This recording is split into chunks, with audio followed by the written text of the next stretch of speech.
Bismillahirrahmanirrahim. Assalamualaikum warahmatullahi wabarakatuh. Waalaikumsalam warahmatullahi wabarakatuh. Selamat siang. Selamat siang. Dewobok. Dewobok. Baiklah, di sini kita akan melakukan aksi nyata lokakarya pembelajaran berdiferensiasi. Karena kita sekolah penggerak sudah diadakan atau mengikuti Zoom pembelajaran berdiferensiasi dari kementerian dan diadakan lokakarya yang dilaksanakan di SMA Battle. Baiklah, materi pembelajaran berdiferensiasi pada siang hari ini akan disampaikan oleh Darwati SPD, SPDGR dan Ibu Susilawati SPT di TK Aisyah Bustanul Atfal 3 Salawati. Sebelumnya mari kita buka acara kita ini dengan doa dulu. Berdoa mulai. Bismillahirrahmanirrahim. Raditu billahi robba wa bil islami dina wa bi muhammadin nabiyya wa rasulullah. Rabbi zidni ilma wa rizukni fahma, amin. Baiklah, dengan dibukanya dengan doa, kegiatan pada siang hari ini dapat berjalan dengan lancar. Baiklah, saya akan menjelaskan pengertian pembelajaran berdiferensiasi. Pembelajaran berdiferensiasi merupakan satu cara untuk guru memenuhi kebutuhan setiap peserta didik, karena pembelajaran berdiferensiasi adalah pembelajaran proses belajar mengajar di mana peserta didiknya itu dapat mempelajari materi pelajarannya sesuai dengan kemampuannya, apa yang disukainya dan kebutuhannya masing-masing, sehingga mereka tidak frustasi dan merasa gagal dalam pembelajarannya menurut tim Lincoln tahun 2017. Berikutnya yaitu ciri-ciri pembelajaran diferensiasi. Ciri-cirinya ada bersifat proaktif. Proaktif itu guru secara proaktif dari awal sudah mengantisipasi kelas yang akan diajarnya dengan merancang pembelajaran untuk peserta didik yang berbeda-beda. Jadi bukan menyesuaikan pembelajarannya dengan peserta didiknya sebagai refleksi dari evaluasi tentang ketidakberhasilannya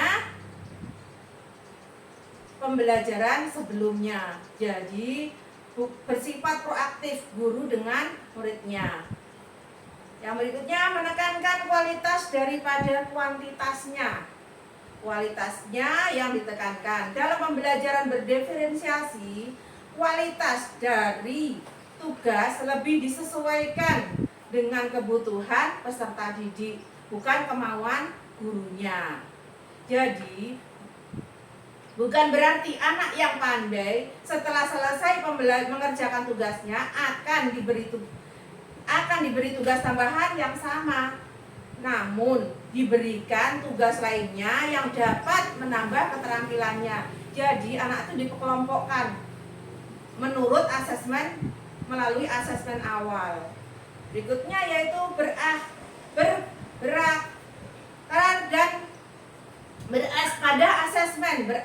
pada asesmen.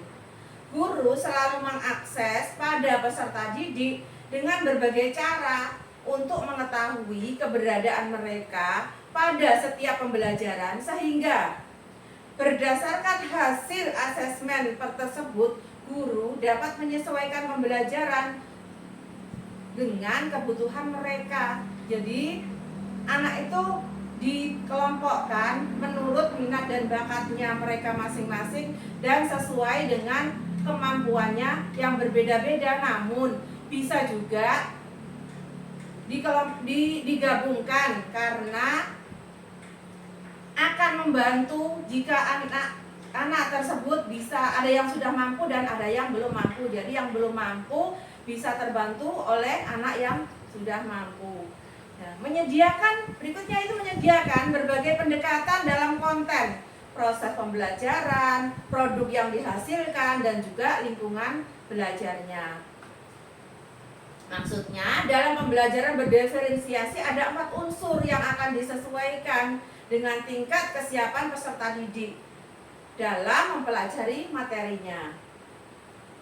Minat dan gaya belajar mereka di keempat unsur tersebut yang disesuaikan dengan konteks apa yang dipelajarinya, prosesnya bagaimana mempelajarinya, produknya apa yang telah dihasilkan setelah pembelajaran tersebut, dan lingkungan belajarnya, iklim belajarnya. Makanya kenapa di TK itu disediakan alat bermainnya dengan 4 ragam main, minimal 4 ragam main. Jadi sesuai dengan minat dan bakatnya anak. Jika anak itu minatnya di kelompok mana, maka disesuaikan dengan kemampuan dan minatnya anak tersebut. Dan berikutnya yaitu berorientasi pada peserta didik. Jadi bukan guru yang mendominasi. Guru hanya bertugas memberikan berdasarkan tingkat pengetahuan awal peserta didik terhadap materi yang akan diajarkan, sehingga guru merancang pembelajarannya itu sesuai dengan level kebutuhan peserta didiknya. Guru lebih banyak mengatur waktu, ruang dan kegiatan yang akan dilakukan peserta didik daripada menyajikan informasi kepada peserta didik. Jadi siswa itu dirangsang supaya dia berimajinasi atau hot thinking. Jadi guru itu lebih merangsang peserta didiknya, bukan guru yang mendominasi anak si A harus apa, si B harus apa, tapi harus sesuai dengan minat dan bakatnya. Merupakan campuran dari pembelajaran individu dan klasikal. Jadi pembelajaran di TK itu selain nggak hanya dengan satu metode, yaitu bisa campuran, boleh individu dan klasikal. Guru menyediakan kesempatan kepada peserta didik yang kadang-kadang belajar bersama secara klasikal dan dapat juga belajar secara individu. Maksudnya individu dinilai secara masing-masing anaknya. Secara klasikal itu secara bersama-sama, anak-anak belajar bersama. Nah, berikutnya ada dengan cara individu. Nah, dan berikutnya itu bersifat hidup. Kelas itu sifatnya hidup. Guru berkolaborasi dengan peserta didik terus-menerus, termasuk untuk menyusun tujuan kelas maupun individu dari para peserta didik. Guru memonitor berbagai pelajaran yang dapat cocok dengan para peserta didik dan bagaimana menyesuaikannya. Nah, jadi guru itu selalu berkolaborasi dan membuat pertanyaan-pertanyaan pemantik sehingga anak-anak itu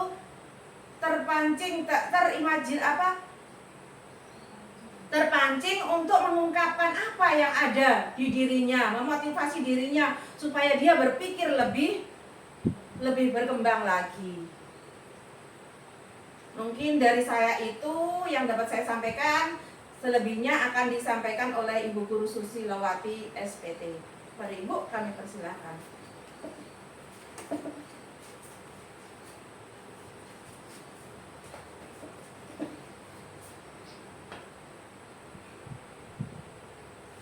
Baik, terima kasih Bu Guru Darwati atas waktu yang diberikan kepada saya. Jadi di sini saya akan menyampaikan tentang prinsip-prinsip pembelajaran berdiferensiasi dan juga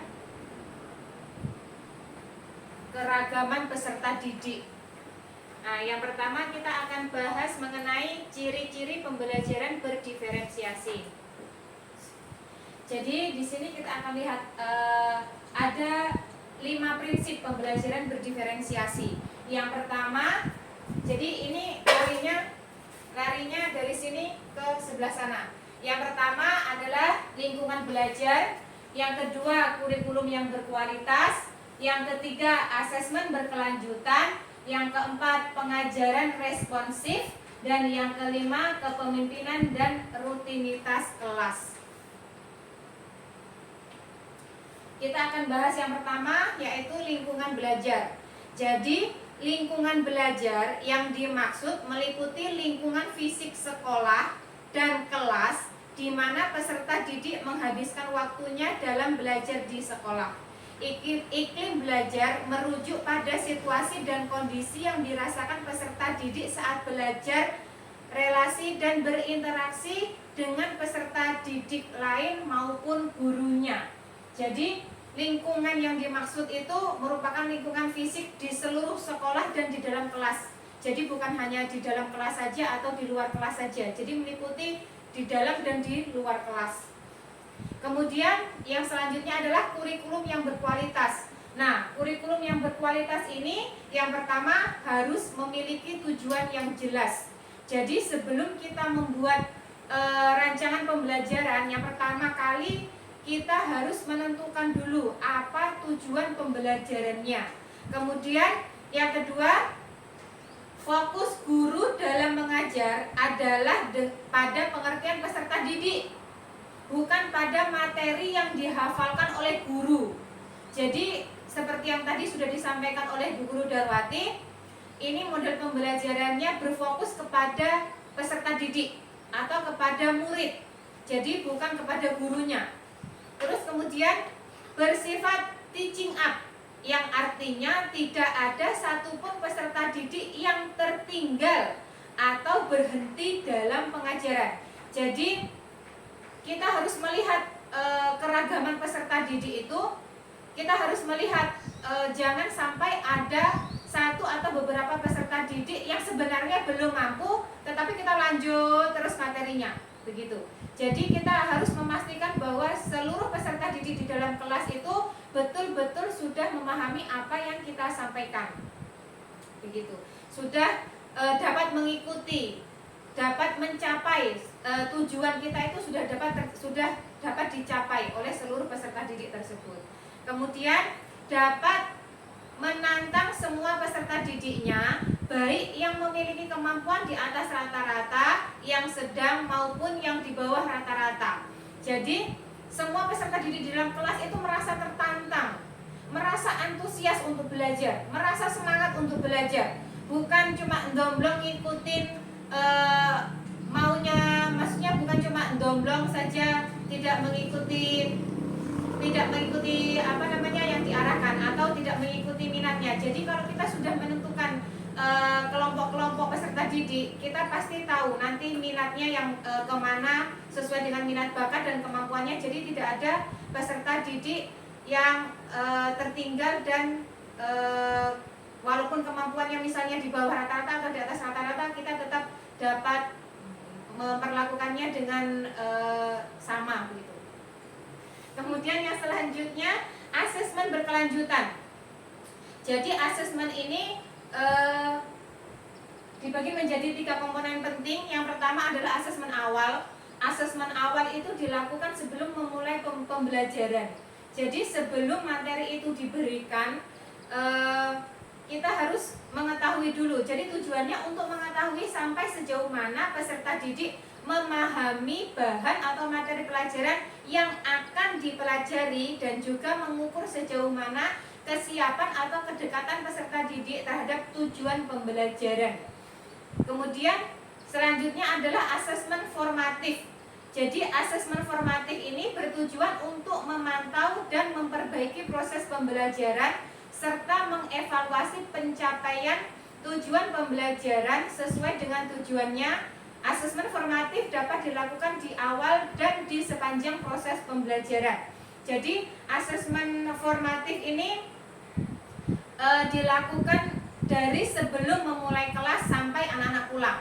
Jadi asesmen formatif ini ada beberapa jenis instrumennya. Yang pertama itu asesmen checklist, kemudian catatan anekdot, foto berseri, dan hasil karya.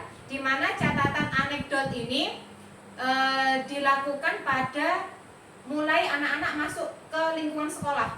Jadi catatan anekdot ini kan untuk mencatat kejadian yang luar biasa. Jadi kejadian yang tidak biasanya terjadi pada anak tersebut atau dialami pada anak tersebut. Contoh, misalnya si A biasanya ceria sekali, kok hari itu murung. Misalnya pada saat pada saat masuk gerbang sekolah nggak mau turun dari motor karena mungkin ada masalah di rumah, mungkin sama mamanya dimarah, atau mungkin sangunya tertinggal atau seperti apa. Jadi itu mulai dicatat dari situ. Atau mungkin pada saat pembelajaran atau mungkin pada saat istirahat. Jadi catatan anekdot ini tempatnya dimanapun begitu. Kejadiannya di mana, jadi di situ. Di sini saya lampirkan macam-macam catatannya. Ini catatan anekdot PAUD.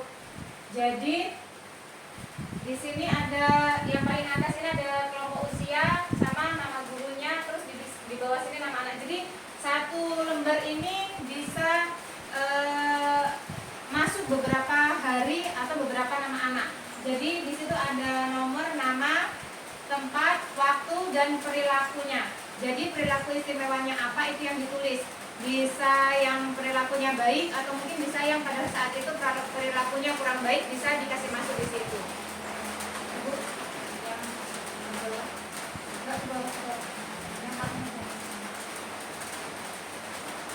yang ini untuk yang kelompok usia kelas A atau kelompok usia 4 sampai 6 tahun, isinya juga sama. Terus kemudian yang ini ada penilaian hasil karya. Jadi di sini deskripsinya apa, analisis capaiannya itu meliputi nilai agama dan budi pekerti, jati diri, dan dasar-dasar literasi, matematika, sains, teknologi, dan rekayasa dan seni. Jadi nanti fotonya, foto dari hasil karya anak ditempelkan di sebelah sana. Nah, anak membuat karya, kemudian difoto, di print, ditempelkan di sebelah sana. Nanti keterangannya di sebelah sini. Di bawah ada tempat sama tanggal kapan penilaian tersebut diambil. Yang untuk yang kelas A juga sama. Terus yang berikutnya ini checklist. Jadi catatan checklist, penilaian checklist itu yang pertama itu ada nomor, kemudian elemen apa yang dinilai. Tapi sebelumnya ada asesmen awalnya dikasih masuk di sini. Jadi di sini ada kelompok usia, kemudian topik pembelajarannya apa, hari dan tanggal, kemudian apa yang aspek apa yang akan dinilai. Kemudian kita masuk di poin yang selanjutnya yaitu pengajaran yang responsif. Jadi pengajaran yang responsif ini maksudnya merespon dan mengubah pengajaran sesuai dengan kebutuhan para peserta didik yang ada di kelas. Guru dapat memodifikasi rencana pembelajaran yang sudah dibuat dengan kondisi dan situasi lapangan saat itu sesuai dengan hasil dari asesmen yang dilakukan sebelumnya. Maksudnya begini, misalnya kita sudah membuat rancangan pembelajaran dalam 1 minggu. Ternyata pada saat itu situasinya berbeda. Jadi kita bisa memodifikasi sesuai dengan asesmen yang didapatkan sebelumnya, seperti itu. Misalnya pada pembelajaran hari ini harusnya sudah lanjut materi selanjutnya, tetapi anak-anak masih suka dengan pembelajaran yang kemarin, atau mungkin masih tertarik, masih berminat untuk melakukan pembelajaran yang kemarin, jadi masih bisa diulang lagi, atau mungkin tujuannya belum tercapai, jadi bisa diulang lagi materi yang sebelumnya. Kemudian guru harus memberikan responsnya terhadap hasil pembelajaran yang sudah dilakukan. Respon dari guru adalah menyesuaikan pembelajaran berikutnya sesuai dengan kesiapan, minat, dan juga profil belajar peserta didik yang guru dapatkan melalui asesmen di akhir pelajaran. Poin yang selanjutnya adalah kepemimpinan dan rutinitas di sekolah. Nah, kepemimpinan ini maksudnya guru yang baik adalah guru yang dapat mengelola kelasnya dengan baik. Kepemimpinan di sini artinya bagaimana guru dapat memimpin peserta didiknya agar dapat mengikuti pembelajaran dalam iklim pembelajaran dan situasi yang kondusif melalui kesepakatan kelas yang ditetapkan bersama. Jadi guru dapat dengan baik memimpin kelasnya, kemudian membuat aturan kelas yang disepakati bersama. Jadi aturan kelas itu bukan hanya guru saja yang menentukan, tetapi kesepakatan dengan peserta didik di dalam kelas. Kemudian rutinitas di kelas mengacu pada keterampilan guru dalam mengelola atau mengatur kelasnya dengan baik melalui prosedur dan rutinitas di kelas yang dijalankan peserta didik setiap hari sehingga pembelajaran dapat berjalan dengan efektif dan efisien. Jadi ini mengacu pada RPPH. Kemudian ada juga kalau kita di sekolah penggerak itu ada namanya budaya sekolah. Jadi rutinitas ini selain mengacu merujuk pada modul ajar, juga kepada budaya sekolah. Misalnya dari pagi anak-anak berbaris, kemudian anak-anak senam, kemudian anak-anak melakukan doa bersama, kemudian kesepakatan kelas, kemudian budaya sekolah hari itu apa. Jadi kita seperti budaya sekolah yang sudah kita sepakati bersama bahwa hari Senin itu infak. Jadi pada hari Senin pagi anak-anak diingatkan untuk melakukan infak. Kemudian yang hari Selasa duha. Jadi sebelumnya sudah diingatkan dulu bahwa hari Selasa anak-anak wajib membawa peralatan sholatnya. Kalaupun misalnya ada anak yang lupa, berarti bisa dipinjami dari sekolah atau sebagainya. Kemudian yang ketiga hari Rabu bugar. Jadi hari Rabu bugar ini kegiatannya seperti yang sudah kita sepakati, bukan hanya senam, tetapi ada kegiatan yang mengasah fisik motorik, baik yang halus maupun yang kasar. Jadi anak-anak bisa ditambahi dengan misalnya bergelantung, melompat, misalnya berjingkat, misalnya main engklek dan sebagainya.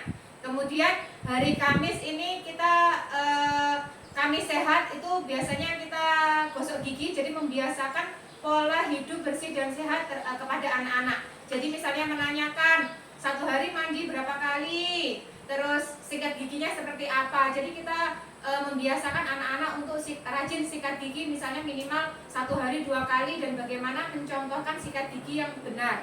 Kemudian hari Jumat kita Jumat takwa. Jadi dibiasakan setiap hari Jumat anak-anak misalnya sunnah memotong kuku, terus kemudian mengaji, membaca Iqra, menulis hijaiyah dan sebagainya.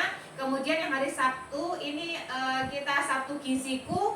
Jadi giziku ini mengedukasi anak-anak untuk dapat mengkonsumsi makanan yang bergizi seimbang. Jadi anak-anak mungkin kalau di rumah susah sekali makan sayur. Nah, di sekolah kita anjurkan harus makan itu harus ada nasinya, karbohidratnya. Jadi meliputi selain nasi misalnya bisa diganti misalnya dengan jagung atau betatas atau keladi dan sebagainya.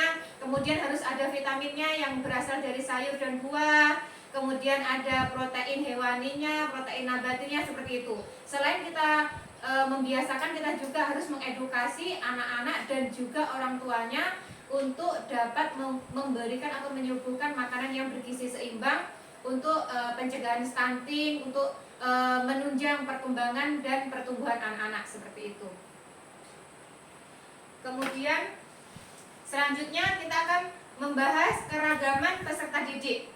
Jadi keragaman peserta didik ini maksudnya tidak ada satu orang pun di dunia ini yang sama persis. Bahkan walaupun mereka kembar, pasti ada perbedaan di antara mereka. Nah, yang akan kita lihat ini yang pertama adalah kesiapan belajar. Sejauh mana kemampuan pengetahuan dan keterampilan peserta didik dalam mencapai tujuan pembelajaran, pengetahuan dan keterampilan awal apa yang sudah dimiliki oleh peserta didik terhadap materi pelajaran yang akan dibahas.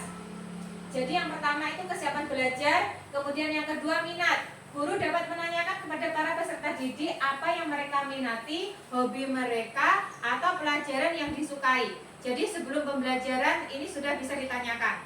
Kemudian pentingnya diketahui minat dari para peserta didik karena tentu saja mereka akan mempelajari dengan tekun hal-hal yang menarik minat mereka masing-masing.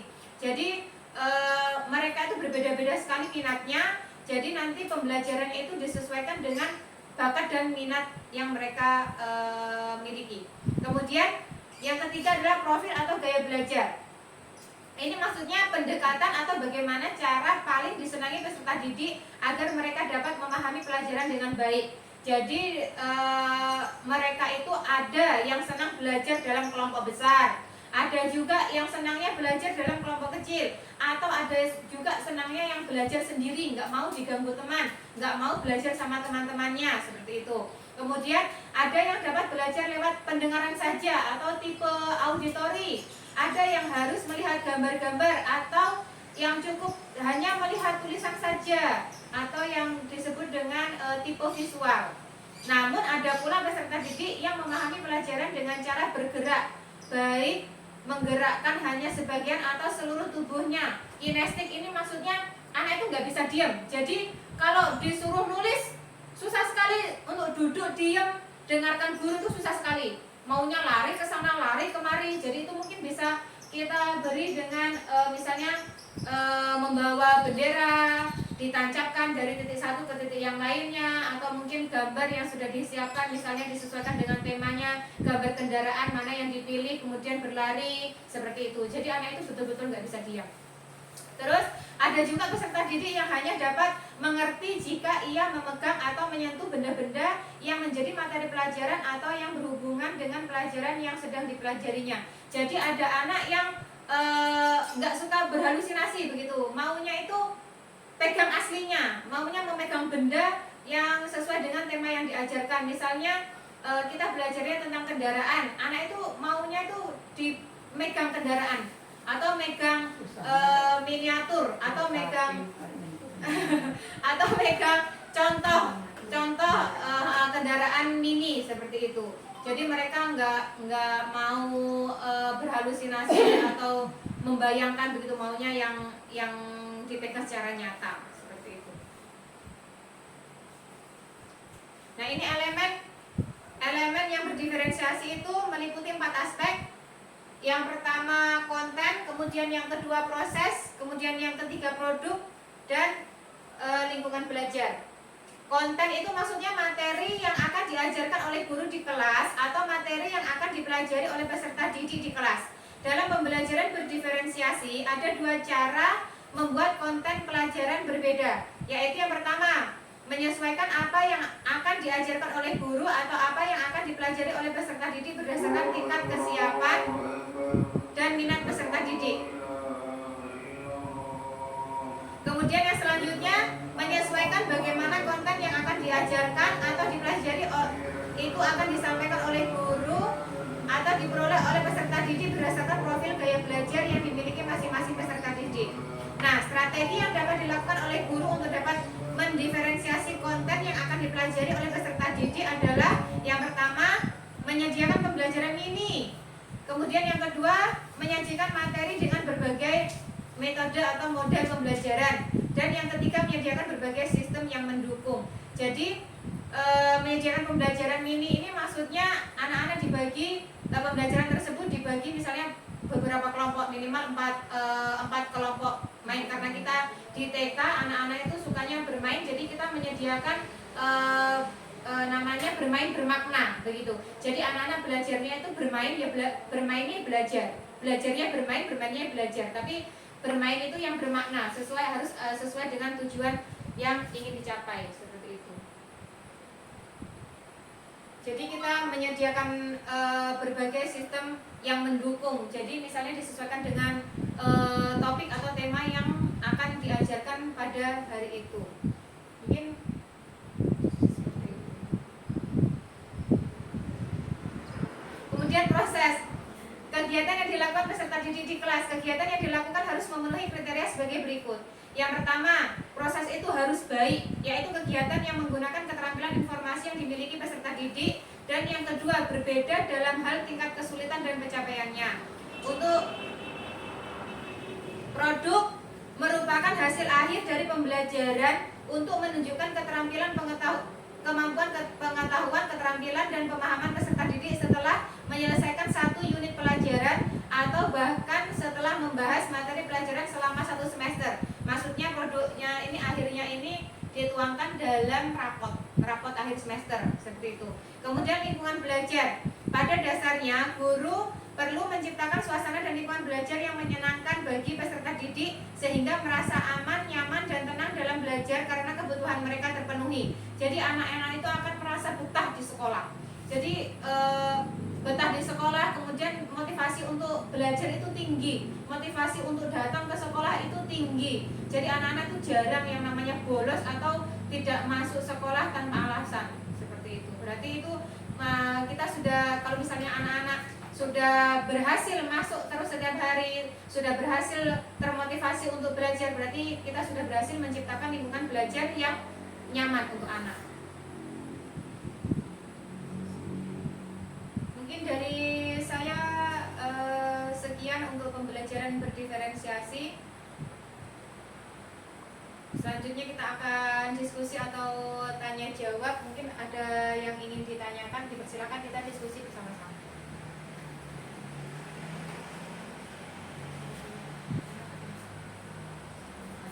Mungkin satu atau dua pertanyaan, silakan. Tentang asesmen anekdot tadi, itu dalam satu hari menilai berapa anak atau yang asesmen checklist? Kalau asesmen anekdot itu bisa sesuai dengan kejadian yang terjadi saat itu. Jadi kalau misalnya saat itu, misalnya hari itu ada banyak anak, misalnya lebih dari 5, lebih dari 6 yang kejadian istimewa yang terjadi, ya semuanya harus dicatat. Kalau misalnya hari itu sama sekali tidak ada kejadian istimewanya, anak-anak rata saja terjadi seperti biasanya, belajar seperti biasanya, misalnya tidak ada yang nangis, tidak ada yang kelihatan semangat sekali, pokoknya seperti biasa, berarti tidak perlu. Nah, kemudian kalau yang catatan checklist itu kita lihat kelasnya itu kita sesuaikan dengan kebutuhan. Misalnya di kelas ada berapa orang. Kalau misalnya di kelas hanya misalnya 4 orang atau 5 orang, kita bisa lakukan penilaian setiap hari. Tapi kalau misalnya di kelas kita ada lebih dari 20 orang misalnya, kita bagi. Jadi satu hari misalnya kita menilai 4 orang. Terus berikutnya 4 orang lagi, hari Rabu 4 orang lagi, seperti itu. Jadi tidak harus satu hari setiap orang itu dinilai terus selama satu hari. Terus untuk catatan checklist itu juga nanti dilihat perkembangannya sesuai dengan yang tadi ditampilkan. Begitu. Instrumennya nanti di print terus kemudian dicentang-centang saja. Begitu. Kalau yang hasil karya tadi, hasil karya itu setiap hari apa 1 minggu sekali? Kalau hasil karya itu sesuai dengan modul ajar, sesuai dengan materi yang diberikan pada saat itu. Misalnya pada saat itu anak-anak ada yang membuat karya, misalnya membuat kolase atau menggambar, berarti itu bisa dinilai. Tapi kalau misalnya pada hari itu pelajarannya tidak ada karyanya, tidak ada hasil karyanya, berarti cukup anekdot saja atau checklist saja. Begitu. Jadi asesmen itu disesuaikan dengan modul ajar, sesuai dengan kebutuhan modul ajarnya. Bisa ada pertanyaan lagi? Kalau nanti mungkin kalau misalnya ada pertanyaan pada saat selanjutnya setelah pertemuan ini, kita bisa diskusikan kembali, kita sama-sama belajar, berproses. Kalau misalnya nanti saya atau Budar belum bisa menjawab, nanti akan kita tanyakan kepada fasilitator atau kepada teman-teman yang lain yang mungkin lebih paham. Jadi di sini kita sama-sama belajar, berproses, sama-sama barang baru. Jadi kita akan learning by doing. Mungkin seperti itu yang dapat saya sampaikan. Langsung ditutup ya Bu. Langsung kita tutup karena ini kita sudah sore, jadi akan langsung kita tutup dengan membaca doa kafaratul majelis. Subhanallah wa bihamdika asyhadu an la ilaha illa anta astaghfiruka wa atubu ilaik. Billahi taufiq wal hidayah. Wassalamualaikum warahmatullahi wabarakatuh. Waalaikumsalam warahmatullahi wabarakatuh.